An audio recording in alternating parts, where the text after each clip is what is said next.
Selamat malam, nama saya Sifanya John Potak Pangabean NPM 1917 nama 1070 dari kelas A. Hari ini saya akan mempresentasikan tugas saya yaitu rangkuman materi teori informasi untuk ujian akhir semester. Nah, materi yang akan dijelaskan yaitu pertama ada information theory, kedua ada information theory, ketiga ada probability, entropy, and interference, keempat ada cryptography. Paragraf digital communication. Akar komunikasi digital modern berasal dari makalah inovatif A Mathematical Theory of Communication oleh Claude Elwood Shannon pada tahun 1948. Definisi komunikasi Shannon.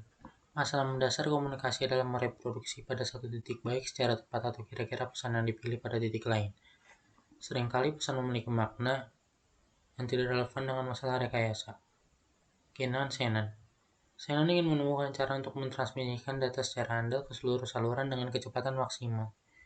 Dimulai dari information source, lalu decoding dan menjadi communication channel, lalu decode menjadi sebuah destinasi. Dan dia memikirkan masalah ini untuk sementara waktu. Dia kemudian menemukan solusi dan diterbitkan dalam makalah 1948 ini. Dalam makalahnya tahun 1948 ia membangun teori yang kaya untuk masalah komunikasi yang andal yang sekarang disebut teori informasi atau teori Shannon untuk menghormatinya. Shannon's Vision.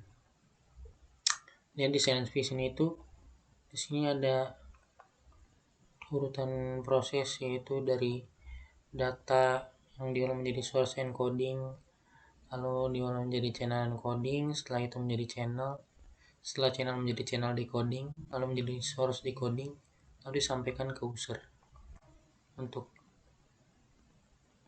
end prosesnya. Lalu terminologi teori informasi. Untuk zip adalah source encoding atau data compression. Unzip adalah source decoding atau data decompression. Ada HCRC yaitu adalah channel encoding, yaitu error protection. Lalu ada verify CRC yaitu channel decoding atau error correction. Teori Shannon. Teori Shannon 1948 yang asli berisi pengukuran informasi, teori pengkodian sumber, teori pengkodian saluran. Semua peristiwa adalah probabilistik. Menggunakan teori probabilitas, Shannon menunjukkan bahwa hanya ada satu cara untuk mengukur informasi dalam hal jumlah bit, yaitu dengan fungsi Hx sama dengan min sigma P X log 2 Px, disebut sebagai fungsi entropi. Shannon First Source Coding Theorem atau teori Shannon pertama untuk source coding. Shannon menunjukkan untuk menyimpan informasi yang dihasilkan oleh beberapa sumber acak X secara handal, Anda tidak perlu lebih atau kurang dari rata-rata bit Hx untuk setiap hasil. Shannon Channel Coding Theorem. Shannon menjawab, beri saya saluran dan saya dapat menghitung kuantitas yang disebut kapasitas C untuk saluran itu. Maka komunikasi yang andal hanya mungkin jika kecepatan data Anda tetap di bawah C. Dan teori informasi telah diterapkan ke semua jenis komunikasi, pasar saham, ekonomi, teori permainan perjudian, fisika kuantum, kriptografi, biologi genetika, dan masih banyak lagi. Overview dari informasi teori. Apa itu teori informasi? Teori informasi adalah ilmu yang berhubungan dengan konsep informasi, pengukurannya, dan aplikasinya. Mengapa kita mempelajari teori informasi? Tujuan teori yaitu informasi untuk memecahkan masalah komunikasi. Transmisi dari informasi dengan cara yang efisien, yaitu efisien waktu dan ruang minimum. Revolusi komunikasi teknologi yang berurusan secara efisien dengan informasi dan transmisinya menjadi persyaratan yang diperlukan untuk komputer insinyur. Itulah mengapa kita mempelajari teori informasi. Masalah mendasar dalam transmisi informasi. Menurut Claude Shannon, cara membangun komunikasi yang andal melalui saluran tidak dapat diandalkan. sasarannya itu sinyal yang diterima sama dengan sinyal yang transmisikan. Contoh dari channel, dari suara lalu sebarkan melalui udara lalu sampai ke telinga. Lalu yang kedua contohnya ada channel dari mata lalu ke sitoplasma lalu ke dalam otak untuk memproses apakah yang sedang kita lihat, apakah itu botol, apakah itu mainan atau yang lain-lain. Lalu yang ketiga ada phone, copper wire, dan ke phone. Nah itu maksudnya dari telepon seseorang lalu disambungkan melalui kabel lalu disambungkan melalui telepon satu lagi agar kita dapat saling berkomunikasi. Lalu masih banyak contoh yang lain dari example dari channel. Sistem komunikasi digital. Nah, di sini ada bagian dari sistem komunikasi digital. Dalam pemrosesannya itu yang pertama dimulai dari input message lalu dijadikan input transducer. Lalu di sini ada inputan signal untuk menyambungkan ke transmitter.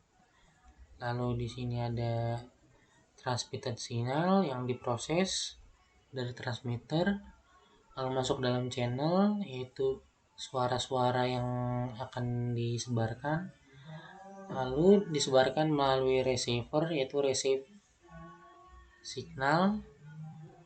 Lalu dari receiver dimasukkan lagi ke output transducer. Nah lalu jadilah output message, ini pesan yang diterima.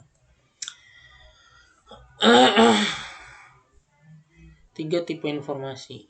Pertama ada synthetic information terkait dengan struktur pesan karakter yang membentuk informasi. Kedua ada semantic information yaitu terkait dengan arti kata pesan. 3 ada parametric information yaitu terkait dengan penggunaan dan efek dari pesan.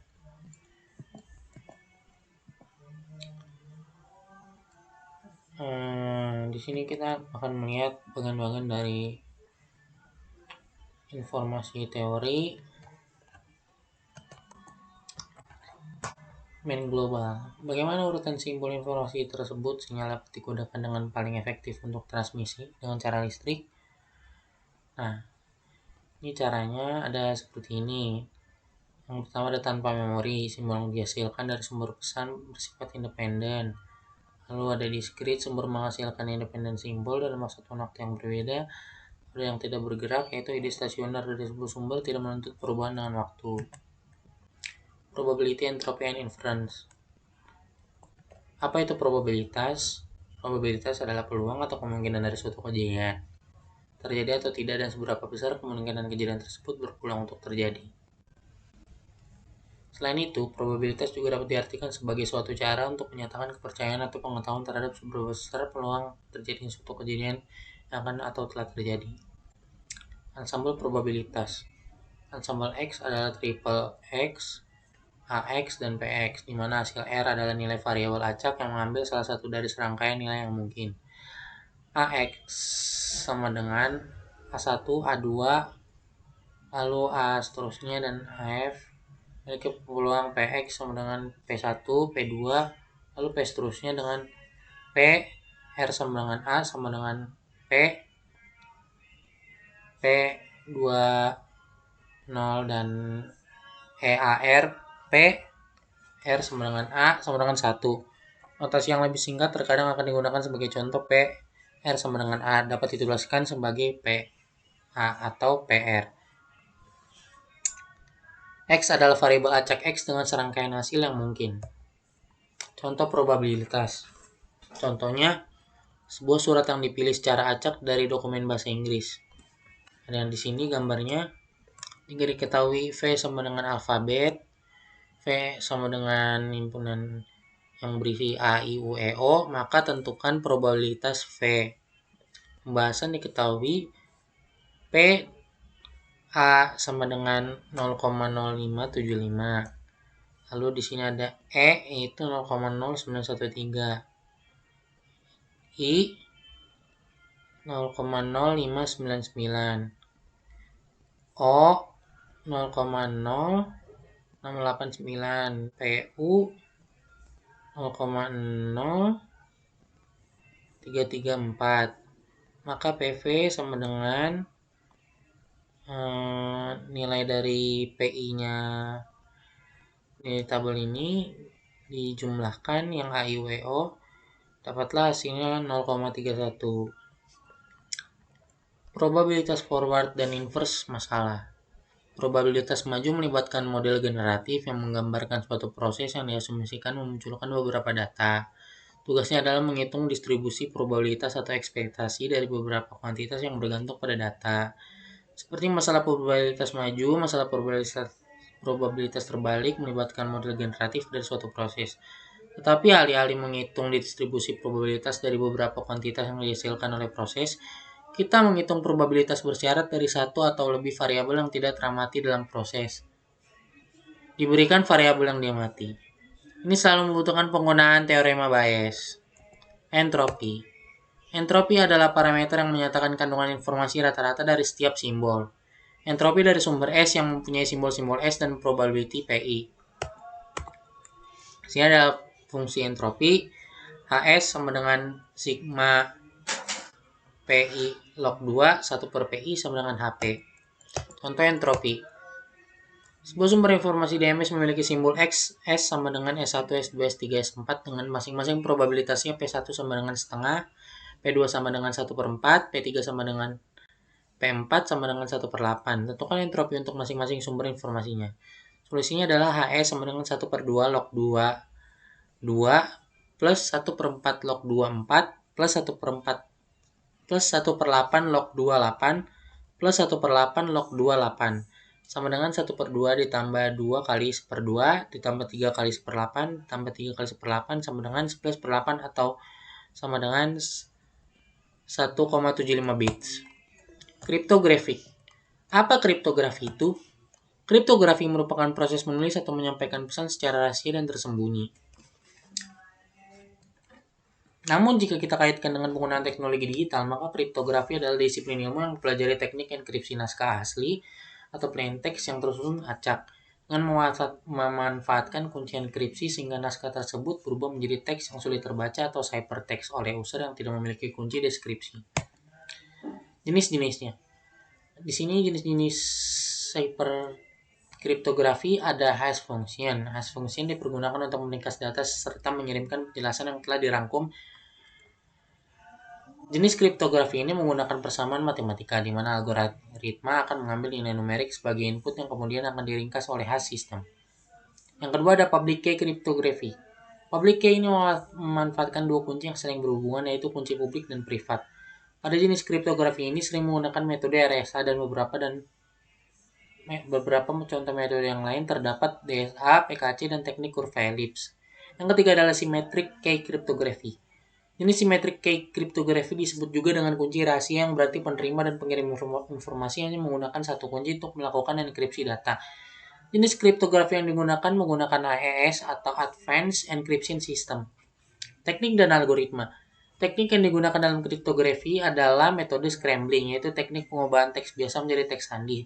Teknik scrambling tersebut dikenal dengan istilah enkripsi dan deskripsi, yang mana terdapat tiga fungsi dasar dalam algoritma kriptografi sendiri, yaitu key, encryption, dan decryption. Enkripsi adalah proses penyembunyian sebuah data pesan dengan cara mengubah plain text menjadi ciphertext.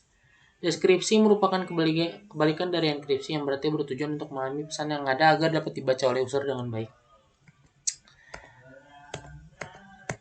Terdapat berbagai perubahan yang terjadi disesuaikan dengan prioritas teknik yang digunakan untuk melindungi data privasi secara kontinu. Istilah sering yang digunakan adalah modern cryptography.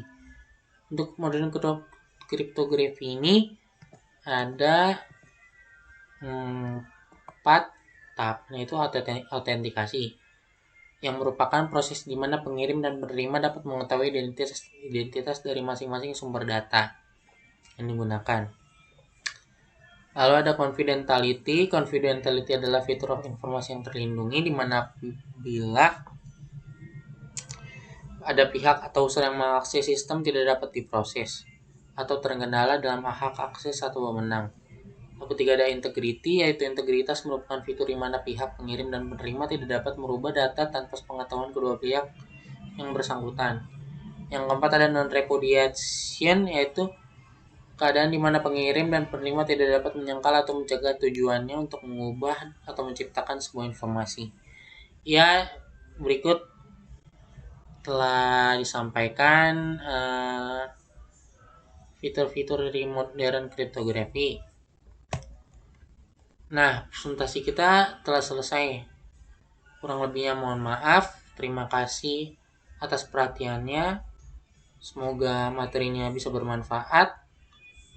Selamat malam dan terima kasih. Saya Izzy Paijon Poltak Panggabean NPM 1917 1070 dari kelas A.